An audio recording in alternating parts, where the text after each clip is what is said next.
So we conclude the discussion on forward search algorithms with A*, which is one of the most popular algorithms for both robotics and other applications such as route planning. And this algorithm is also in the kind of a different category than all the rest, because it is what is called the informed forward search algorithm. In other words, we somehow use domain expertise in designing an algorithm that hoping that that domain expertise, which is going to be expressed via what we call a heuristic, is going to help us achieve much better performance as compared to the others, which are in the category of so-called uninformed search algorithms. So the A* algorithm, and if you recall the discussion on the Dijkstra's, in Dijkstra's we had a case, we had effectively implemented some form of a dynamic programming problem, and that involved two things: the so-called past cost and the so-called future cost, and or cost to go. And in this case, what we do is, and Dijkstra was actually expanding the nodes by considering, if you like, the past cost. And so all of these nodes are sort of uniformly, I will call it, expanded. Well, in this case, what we do is we are actually going to be using both the past cost as well also a heuristic, but this heuristic is the one that incorporates the domain expertise. So if you go into a specific example just to understand the nature of this kind of heuristic and how this actually helps us, let's take an example actually from your textbook, and this example goes as follows. So we are given, if you like, a network. This network is consists of the Romanian cities. Each node is a city, and each edge is associated cost. That cost here is distance. And our task over here is to come up with an optimal plan or route from the city of Arad to the city of Bucharest. Now, to solve this problem with A*, we are actually going to be engaging exactly the same forward search algorithm, the generic forward search algorithm that we have specified with a priority queue. And this is exactly what you have done also in the Dijkstra's kind of case. But instead of using a priority that is only going to be the past cost, we are going to use a priority that it is associated with the future cost as well. So it is really, this is the cost that will be sort of running the algorithm with in terms of priority. And the h of s, which is the heuristic that we need to come up using our domain expertise, is going to be the approximate distance from every node to the city of Bucharest. And the say approximate because we evidently, if we had the actual true distance, then the problem would have been solved immediately. So in this case, what we do for an approximation, we just take the straight line distance. Okay, evidently the straight line distance is only an approximation of the true distance given the road network we have in front of us. All right, so we will be running the A* algorithm. In fact, in your textbook, you will actually see how the expansions are actually happening. In order for us to go through the reason why this expansion, the specific expansion is actually happening, we have to go through the Python code. And I have actually brought a Python code a bit later on for another application, which is associated with robotics. So we'll see the Python implementation of A* in a moment. But here is your expansions as they are considered. So this is basically your edge cost, which is the past cost and the specific node that we're starting with, plus the heuristic, the 366 is the associated value of that heuristic for Arad. Then from Arad, we can actually go into other cities. So we can go into Sibiu, Timisoara, or Zerind. So for each one of them, we have an associated optimal past cost plus our heuristic.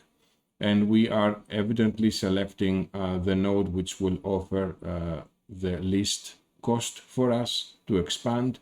We expand that kind of node, and given the fact that we, if our heuristic, no, there is no fact here, but if the heuristic is an underestimate of the true future cost, then the algorithm is actually proven that can converge to the optimal path solution. And that kind of optimal path solution, you can actually see it over here with the grayed out nodes. The grayed out nodes meaning that there are two grayed out nodes over here. And in fact, this is the one that is going to finally be selected to lead us to Bucharest. So the optimal paths from Ara to Cebu to Rimcu. I'm not so sure if I say it right. Pitesti and Bucharest finally. Closing, your code, your page over here on A** has a demonstration and a Python demonstration of the A* algorithm as applied to a very, very simple robotics environment. And actually you can see here the animation, how effectively the nodes get expanded in a form which is somehow beamforms towards that goal state, as compared to uniformly kind of expanding the nodes. So we can actually clearly see here some kind of beamforming benefit that the A* is providing. And of course, this has to do with the heuristic that we have chosen in this case as well. Now, there is also an interactive demo that it will allow you to kind of understand the sort of mechanics of this kind of algorithms. If we actually can go ahead and define, if you like, some kind of form of a wall between the starting state and the goal state, you have the opportunity to compare, for example, the Dijkstra's kind of algorithm that, as we discussed, is a uniform kind of cost algorithm. Actually, you can see here the uniform, almost circular kind of expansion of the nodes to the A* algorithm that we have just done with some kind of a heuristic that we can actually also choose. And here you can actually see, again, the beamforming benefiting the moment we have some kind of a line of sight to the goal state, how the nodes are getting expanded by using the Manhattan distance in this case, or we can actually also select the Euclidean distance. The Euclidean distance was also the distance that we have seen in the robotics demo a few moments ago. And I think it's worthwhile understanding also where A* can be met in reality out there. So in a kind of a robotics application like the one actually we see here, we see the planning, if you like, subsystem being after the so-called perception and probabilistic reasoning over time subsystems that we have dealt in other videos. And definitely we see the route planning as one component inside the planning system. That's where your A* will actually be seen and can be applied. But there are so many other planning modules that we have, and that kind of form some form of hierarchy. And hierarchical kind of planning is a kind of a very big topic. Traditional kind of textbooks are discussing hierarchical planning from the kind of conceptual kind of point of view. But I think it's worthwhile kind of presenting a use case where hierarchical planning is very evident, and this is basically in the self-driving kind of car category. So you have at the very top route planning, where you are determining some kind of a plan to go from origin to destination, let's say inside the city. Then you have the prediction module, because evidently you're not really alone in the city. So there are other agents that are other cars or pedestrians, whatever have you. This prediction module is going to predict their intentions. So given information that is coming to you from the perception subsystem, the prediction module is predicting where these actors are going next. And based on that predictions, the behavioral planner is effectively is implemented via what is called a finite state machine, and it is planning for at a fairly high level, let's say, negotiate an intersection.